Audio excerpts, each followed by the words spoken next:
തന്നെയാണ് തുടങ്ങാനാണ് ഉദ്ദേശിക്കുന്നത്. CM ഏകദേശം 1.25 മണിക്കൂറോളം സംസാരിച്ച വിഷയമെന്ന് പറയുന്നത് വയനാട്ടിലുണ്ടായ ദുരന്തവും ആ ദുരന്തത്തിൻ്റെ അവസാന ഘട്ടത്തിൽ കഴിഞ്ഞ 3-4 ദിവസമുണ്ട് പത്രമാധ്യമങ്ങളിൽ വന്ന സർക്കാർ ചെലവഴിച്ചു എന്ന് പറയുന്ന അല്ലെങ്കിൽ ചെലവാക്കാൻ പോയി എന്ന് പറയുന്ന ഒരു ശവശരീരം കുഴിച്ചിടാൻ 75,000 രൂപയാണ് ചെലവ് എന്ന രീതിയിൽ ഈ സർക്കാരിനെതിരെ വളരെ മോശമായ രീതിയിൽ സർക്കാർ കൊടുത്ത ഒരു പ്രപ്പോസലിനെ നിങ്ങൾ ആഗ്രഹിക്കുന്ന രീതിയിൽ വളച്ചൊടിച്ച് സമൂഹത്തിന് മുമ്പിൽ ഈ ഗവൺമെന്റിനെയും അതുപോലെ തന്നെ ഈ ഗവൺമെന്റിനെ ദുരിതാശ്വാസ സമയങ്ങളിൽ സഹായിക്കുന്ന ജനങ്ങളുടെ മനസ്സിലും വലിയ തെറ്റിദ്ധാരണ ഉണ്ടാക്കി അതിൽ ഉള്ള നല്ല ശക്തമായ പ്രതിഷേധം രേഖപ്പെടുത്തി. ആദ്യമായിട്ട് ഞാൻ ആ പ്രതിഷേധം രേഖപ്പെടുത്തി.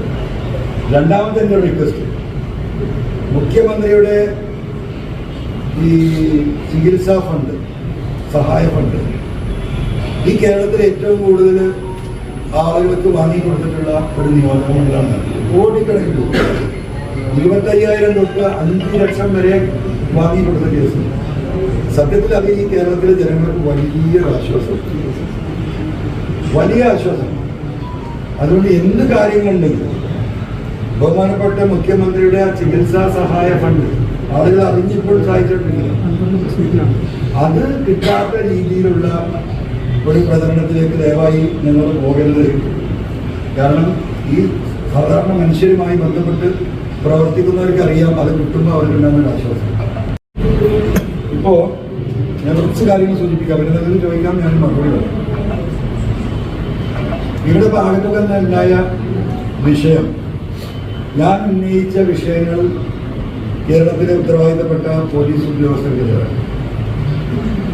അത് കേരളത്തിലെ പോലീസ് ഉദ്യോഗസ്ഥർക്ക് വളരെ ചെറിയൊരു ശതമാനമാണ് എന്ന് ഞാൻ ആവർത്തിച്ച് പറഞ്ഞിട്ടുണ്ട്.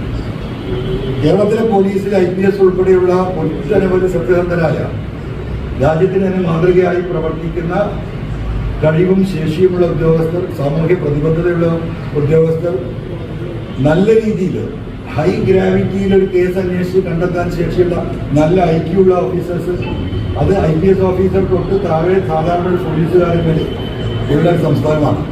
10ാം ക്ലാസ് പാസ്സാവാത്തൊരു പോലീസുകാർ നമ്മുടെ നാട്ടിലില്ല, എഴുത്തുമറിയാത്ത ഒരു പോലീസുകാർ നാട്ടിലില്ല.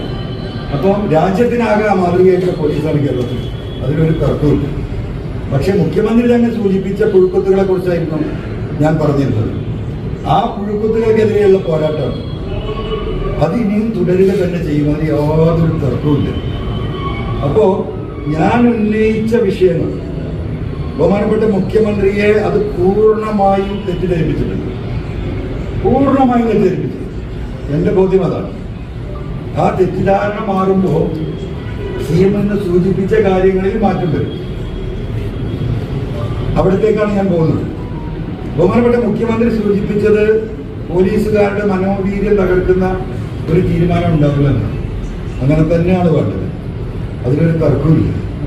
പക്ഷെ ഇവിടെ മനോവീര്യം തകരുന്നവർ, പോലീസിലെ മനോവീര്യം തകരുന്നവർ ഞാൻ ഈ പറഞ്ഞ 4-5% മാത്രമാണ്.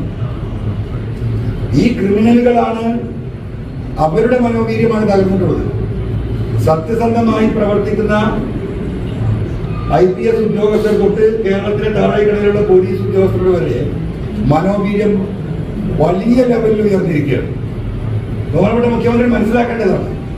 അദ്ദേഹത്തോട് ഉപദേശങ്ങൾ കൊടുക്കുന്ന ആളുകൾ, എന്നെ ബന്ധപ്പെട്ടിട്ടുള്ള ഒട്ടനവധി ആളുകളുണ്ട്, ഒട്ടനവധി പോലീസ് ഓഫീസർമാരുണ്ട്, പൊതുപ്രവർത്തകരുണ്ട്. അവരോട് ഈ പോലീസ് ഓഫീസർമാർ പറയുന്നുണ്ട്, സത്യസന്ധമായി പ്രവർത്തിക്കാൻ, ഒരു വിഷയത്തിൽ ഇടപെടാൻ കഴിയുന്നൊരവസ്ഥയിലേക്ക് കാര്യങ്ങൾ മാറുന്നു എന്ന് പറഞ്ഞ് ആശ്വസിച്ചവരാണ് കേരളത്തിലെ മഹാഭൂരിപക്ഷം പോലീസ് ഉദ്യോഗസ്ഥർ, സാധാ പോലീസുകാർ. അപ്പോൾ ബഹുമാനപ്പെട്ട മുഖ്യമന്ത്രിയെ അത് ഈ പറയുന്ന വിഭാഗം ഈ സത്യങ്ങൾ മുഴുവൻ മറച്ചു വെച്ചുകൊണ്ട് പോലീസിനെതിരെ എന്ത് പറഞ്ഞാലും, പോലീസിനെതിരെ എന്ത് നടപടി എടുത്താലും അതൊരു മനോവീര്യം തകർക്കലാണ് എന്ന് തെറ്റിദ്ധരിപ്പിച്ചിട്ടുണ്ട് എന്നത് ഒരു വസ്തുതയാണ്. അതുകൊണ്ട് ബഹുമാനപ്പെട്ട CM അദ്ദേഹം പറഞ്ഞിട്ടുള്ളത്,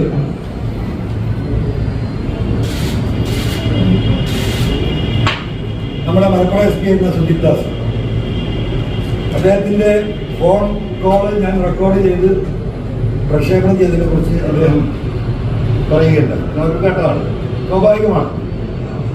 CM പറഞ്ഞ ആ കാര്യം ഞാൻ അഡ്മിറ്റ് ചെയ്യാണ്.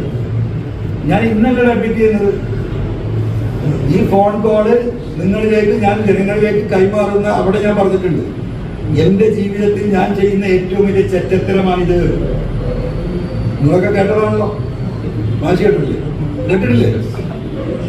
തോമസ് കുട്ടി കേട്ടിട്ടുണ്ടോ? അപ്പൊ ഞാൻ തന്നെ പറഞ്ഞാണ് ഞാൻ ചെയ്യുന്ന ഏറ്റവും വലിയ ചെറ്റത്തരാണ്. ഇപ്പോഴല്ല, ഇത് പുറത്തു വിട്ട് അന്ന് ഞാൻ പറഞ്ഞിട്ടുണ്ട്. പക്ഷേ അന്ന് ഞാൻ പറഞ്ഞു, എന്താ പറഞ്ഞത്? ഇത് പുറത്തു വിടുകയല്ലാതെ എനിക്ക് രക്ഷയില്ല. ഒരു IPS ഓഫീസർ ഒരു MLA കാല് പിടിച്ച് കാല് തിരുമ്പി കരയുന്ന 4-5 ദിവസത്തെ കോളാണ്. മുഴുവൻ ഞാൻ പുറത്തു വിട്ടിട്ടില്ല. ബാക്കി കൂടി ഞാൻ പുറത്തു വിട്ടാൽ അതിലേറെ വഷളാവും ഈ പോലീസ് ഉദ്യോഗസ്ഥർ. എന്തിനാ കാല് പിടിക്കുന്നത്? ഒരു 10,000 രൂപയുടെ ഒരു മരകഷ്ണം കട്ടുണ്ടായ കേസാണ്. ഈ കോടികൾ മുഴുവൻ അടിച്ചു മാറ്റിയവൻ, ഈ സ്വർണ്ണക്കള്ളക്കടത്തുമായി ബന്ധപ്പെട്ട വിഷയങ്ങൾ കോടികൾ ഉണ്ടാക്കിയവൻ, രാവിലെ വാതിൽ തുറന്നു നോക്കുമ്പോൾ കാണുന്ന നല്ല ഭംഗിയുള്ള ഒരു മരം, ഈ പറയുന്ന മഹാഗണി മരം മുറിച്ചു കൊണ്ടുപോയ 10,000 രൂപയുടെ കേസാണ്. എല്ലാ സൗകര്യങ്ങളുമുള്ള ഒരു കുടുംബനാഥന്, സമ്പത്തുണ്ട്, സൗകര്യങ്ങളുണ്ട്, നല്ല ഭാര്യയുണ്ട്, എല്ലാം ഉണ്ട്. ജനൽ തുറന്നിങ്ങനെ നോക്കുമ്പോൾ അപ്പുറത്തെ ഒരു പെൺകുട്ടിയെ പ്രണയിക്കാൻ തുടങ്ങിയാൽ അവളെ കൈവശമാക്കിയാൽ എന്താ ശരി? അതാണ് ആ മരത്തിന്റെ ബ്രിട്ടീഷുകാരുടെ കാലത്തുള്ള മരം തോന്നുന്നു. ഈ അങ്ങാടിയിൽ പാട്ടല്ലേ ഇതൊക്കെയല്ലേ മോശം? ആരോപണം ആര് വരെയും വരാം, മുഖ്യമന്ത്രിയുടെ വരെയും വരാം, മന്ത്രിമാരുടെ പേരിൽ വരും, പാർട്ടി നേതാക്കന്മാർ എന്റെ പേരിൽ എത്രയോ വന്നിട്ടുണ്ട്. അത് ആരോപണം അന്വേഷിച്ച് തെളിഞ്ഞാൽ അത് അവസാനിച്ചല്ലോ. അതുകൊണ്ട് എന്താണ് അങ്ങനെ ഒരു അന്വേഷണം നടന്നോട്ടെ എന്ന് പറയുമ്പോൾ അദ്ദേഹം പിന്നെ കാല് പിടിക്കും. അല്ല കുട്ടി, അങ്ങനെയല്ലേ? ഈ കാലുപിടുത്തം തുടർന്നു.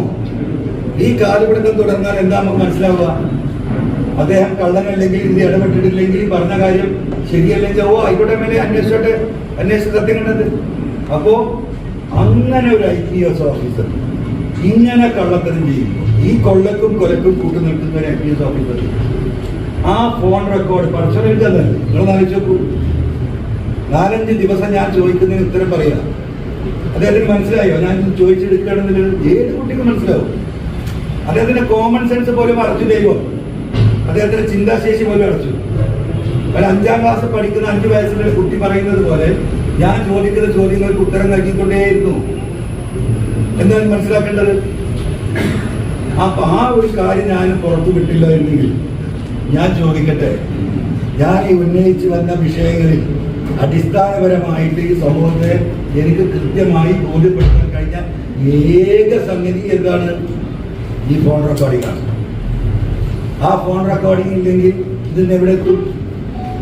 ഇതെല്ലാം ഉണ്ടായിട്ട്, ഈ തെളിവൊക്കെ ഉണ്ടായിട്ട് തിരിഞ്ഞു വരുന്നുണ്ടോ? നമ്മൾ ഇത് തിരിഞ്ഞുകൊണ്ടേ ഇരിക്കുകയാണ്. തിരിയട്ടെ, നമുക്ക് നോക്കാം. അപ്പോ ബഹുമാനപ്പെട്ട മുഖ്യമന്ത്രിയോട് എനിക്ക് വളരെ സ്നേഹപൂർവ്വം ബഹുമാനപൂർവ്വം പറയാനുള്ളത്, ഞാനത് ചെയ്തത് തെറ്റാണ്. ബഹുമാനപ്പെട്ട മുഖ്യമന്ത്രി പറയുന്നതിന് മുമ്പ് ഞാനത് പറഞ്ഞിട്ടുണ്ട്. എന്റെ ജീവിതത്തിൽ ഞാൻ ചെയ്ത ഏറ്റവും വലിയ തെറ്റത്തരമാണെന്ന് ഞാൻ പറഞ്ഞിട്ടുണ്ട്. ഇപ്പോഴും ഞാനത് വിശ്വസിക്കുകയാണ്. പക്ഷേ അത് ഞാൻ ഉപയോഗപ്പെടുത്തിയത് ഈ സമൂഹത്തിന്റെ നന്മക്കും ഈ പബ്ലിക്കിന്റെ എന്താ പറയാ ശ്രദ്ധയിലേക്ക് ഇങ്ങനെ കാര്യങ്ങൾ നടക്കുന്നു എന്ന് ഈ സമൂഹത്തെ സീരിയസ് ആയി ബോധ്യപ്പെടുത്താൻ വേണ്ടിയിട്ട് പറഞ്ഞിട്ടുള്ള കാര്യമാണ്. അൽസലാമ ഐ ഹോസ്പിറ്റൽ 21 ലക്ഷത്തോളം സന്തുഷ്ടരായ ഉപഭോക്താക്കളും 2 ലക്ഷത്തോളം തിമിര ശസ്ത്രക്രിയകളും പൂർത്തിയാക്കിയ മലബാറിലെ ഏക കണ്ണാശുപത്രി. ലോകോത്തര നിലവാരമുള്ള ചികിത്സാ സംവിധാനങ്ങൾ, എല്ലാ നേത്രരോഗ ചികിത്സാ സൗകര്യങ്ങളും വിദഗ്ധരായ ഡോക്ടർമാരുടെ മേൽനോട്ടത്തിൽ. Al Salama eye hospital, hospital road, Perinthalmanna.